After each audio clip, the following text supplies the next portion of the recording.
الذین ينفقون اموالهم باللیل والنہار سرا وعلانیہ فلہم اجرہم عند ربہم ولا خوف علیہم ولا ہم یحزنون. صرف گناہ معاف نہیں کرے گا، صرف بڑھا کے واپس نہیں لٹائے گا، صرف بہت بڑا قدردان اور بردبار نہیں ہے. لا خوف علیہم ولا ہم یحزنون.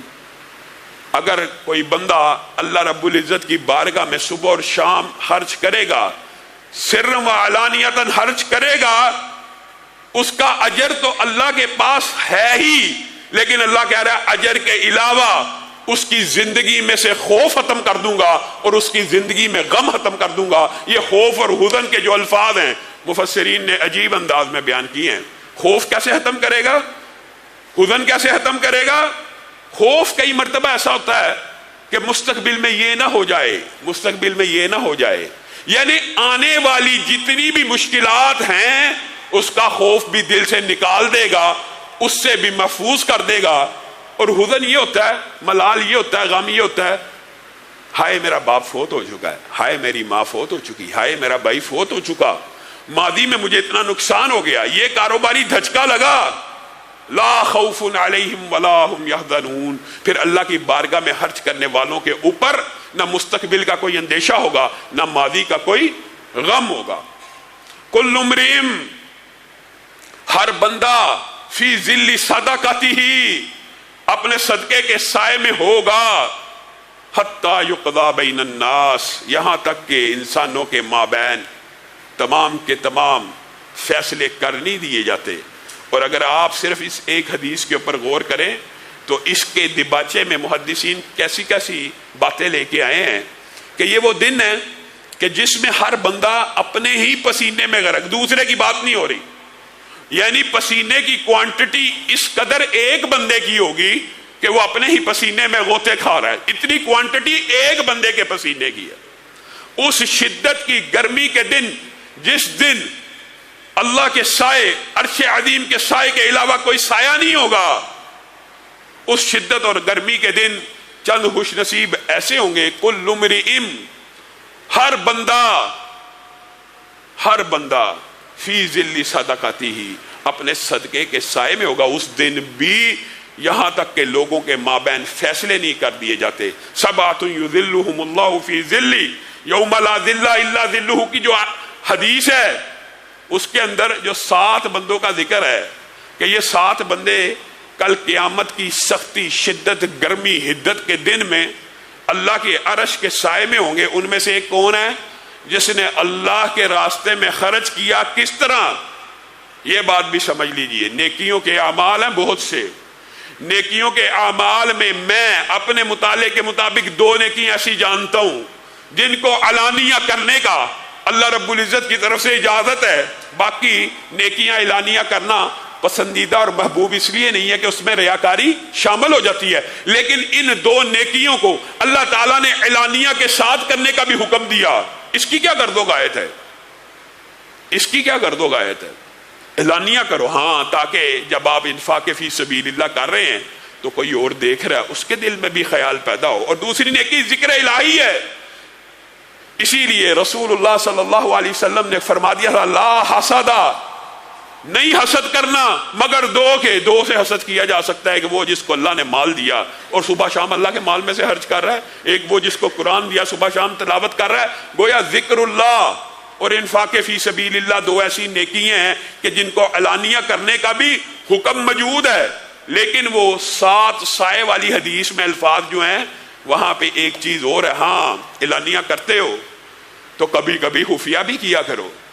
اس کو بھی عرش عظیم کا سایہ ملے گا، چاہے جس نے 1 روپیہ دائیں ہاتھ سے خرچ کیا ہو، لیکن اس عمدگی کے ساتھ، اس اخلاص نیت کے ساتھ، اس خواہش اور امید کے ساتھ کہ اللہ تعالیٰ بدلہ اور اجر دے گا. اور عمدگی اتنی ہے کہ خرچ ایسے کر رہا ہے کہ دائیں ہاتھ نے جو خرچ کیا بائیں ہاتھ کو معلوم نہیں ہوا کہ اس ہاتھ میں کتنے روپے تھے اور کیسے خرچ ہو گئے ہیں اور کس کو چلے گئے ہیں. اعلانیہ کا بھی حکم موجود ہے، لیکن خفیہ کا بھی حکم موجود ہے. میرے بھائیوں، آج ہم چاہتے ہیں کہ گناہ معاف ہو، खुद मिन अमवालिहिम सदक़तन तुतहिरुहुम व तुज़क्कीहिम बिहा। अल्लाह ताला रसूलुल्लाह को क्या कह रहे हैं? इनसे सदका लो, इनसे माल लो, खुद मिन अमवालिहिम सदक़तन तुतहिरुहुम, ताकि ये गुनाहों से पाक हो जाए। आपने यही समझा कि सिर्फ अस्तगफिरुल्लाह पढ़ने से बंदा गुनाहों से पाक होता है? नहीं, नफ्स के ऊपर सदका जितना भारी है आप सोच नहीं सकते। नफ्स को कुचलने के लिए जहां तहज्जुद की नमाज है, नफ्स को कुचलने के लिए जहां रोजा है, नफ्स को कुचलने के लिए तीसरे नंबर पे, और इनकी तरतीब मुख्तलिफ है, तीन जो मुहद्दिसीन बयान करते हैं ना नफ्स को कुचलने की, एक नींद कम हो और रात को बंदा उठे तहज्जुद के लिए, ये नफ्स को कुचलता है। एक बंदा गर्मी की शिद्दत और हिद्दत में रोजा रखता रहे, नफ्स कंट्रोल में आ जाता है। तीसरी बात जो नफ्स को कंट्रोल करती है वो अल्लाह रब्बुल इज्जत की बारगाह में सदका करना है। क्यों? अश्शैतानु याइदुकुमुल फक्रा व यअमुरुकुम बिल फहशा। जब आप 1 रुपया खर्च करने लगते हैं, 1 रुपया, सिर्फ 1 रुपया, तो शैतान आपसे वादे करने लगता है, आपको आके कहने लगता है ओ बच्चों की फीस, वो बिजली का बिल, वो सुई गैस की का बिल, वो राशन वालों के पैसे, वो जनरल स्टोर वालों के पैसे, वो सब्जी वालों के पैसे, वो दूध वालों के पैसे। अश्शैतानु याइदुकुमुल फक्र व यअमुरुकुम बिल फहशा। हत्ता कि अल्लाह ताला ने यह भी कह दिया जो इन्फाक़ फी सबीलिल्लाह नहीं करता, शैतान के इस वसवसे में आता है, गोया वो मुनकर के रास्ते पे चल पड़ता है। यानी शैतान तुमसे फक्र फाके का वादा करता है और तुम्हें बुराई का हुक्म देता है। गोया इन्फाक़ फी सबीलिल्लाह ना करना बुरा रास्ता है, तुम्हें बुराई का हुक्म देता है। वल्लाहु याइदुकुम मगफिरतम मिन्हु, और अल्लाह तुमसे किस चीज का वादा करता है? अश्शैतानु याइदुकुमुल फक्र, शैतान तुमसे फक्र फाके का वादा कर रहा है, और अल्लाह कह रहा है कि मैं तुमसे वादा करता हूं मगफिरत का और फजल का। अब बताओ किसका वादा सच्चा है और किसका वादा झूठा है? अल्लाह के ऊपर एतमाद और यकीन नहीं है, एक को 700 करके लुटाएगा। ऐसी तिजारत जिसमें कोई हसारा नहीं होगा, ऐसा अमल जिसका बदला सिर्फ मगफिरत ही मगफिरत होगी। और आपको शैतान ने जो फक्र फाका का धोखा दे दिया, अल्लाह की कसम, रसूलुल्लाह कसम ना भी खाए, अल्लाह कसम ना भी खाए, इन दो हस्तियों की बात से ज्यादा सच्ची बात किसी की नहीं हो सकती। वमन अस्दक़ु मिनल्लाहि क़ीला, अल्लाह से ज्यादा सच्ची बात भी किसी की हो सकती है क्या? रसूलुल्लाह सल्लल्लाहु अलैहि वसल्लम से ज्यादा पक्की बात भी किसी की हो सकती है? अल्लाह मगफिरत का वादा कर रहा है, अल्लाह कह रहा माल दो पाक कर दूंगा, अल्लाह कह रहा माल दो गुनाहों को खत्म कर दूंगा। वजह क्या है? शैतान के वसवसे हैं। शैतान इंसान को अजीबो गरीब तरीके से इस नेकी से रोकता है। वजह क्या है? आप सिर्फ इस हदीस के ऊपर गौर करें। नमाज के अंदर एक शैतान मुख्तस है जो इंसान को वसवसे डालता है।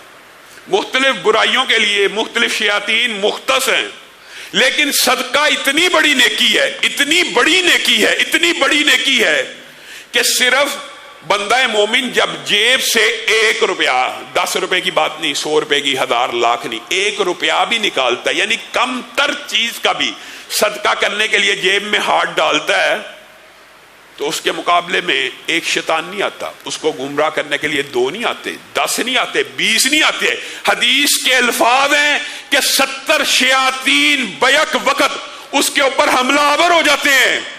और 70 शयातीन जब हमलावर हो तो 70 सोचे तो पैदा होंगी ना, मैंने फलां प्लाट लिया हुआ है, मैंने फलां की पेमेंट करनी है, मैंने फलां बिल देना है।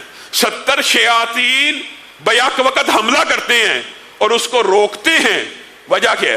क्योंकि उनको पता है ये 1 रुपया अजरो सवाब में इतना भारी है कि हो सकता है कल क़यामत के दिन यही 1 रुपया जन्नत में दाखिले का सबब बन जाए। 70 शयातीन हमला कर रहे हैं।